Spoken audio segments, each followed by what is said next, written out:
Good evening সবাইকে। কেমন আছো সবাই? আশা করছি সবাই ভালো আছো।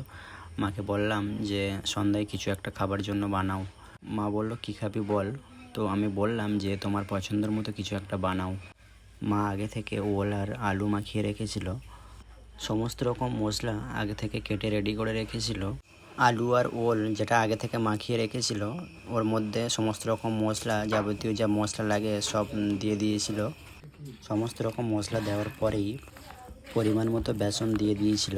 দেওয়ার পরেই একসাথে সব ভালো করে মাখিয়ে কড়াইতে পরিমাণ মতো তেল দিয়ে, তেলটা হিট হয়ে গেলে তেলে দিয়ে দিতে হবে। টেস্ট করে দেখো কেমন হলো খেতে। সাথে ঘুগনি রিভিউ দাও।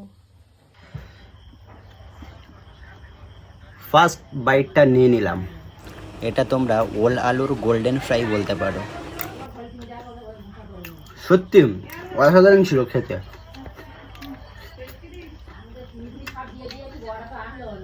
ওর সাথে একটু ঘুগনিও টেস্ট করতে পারো।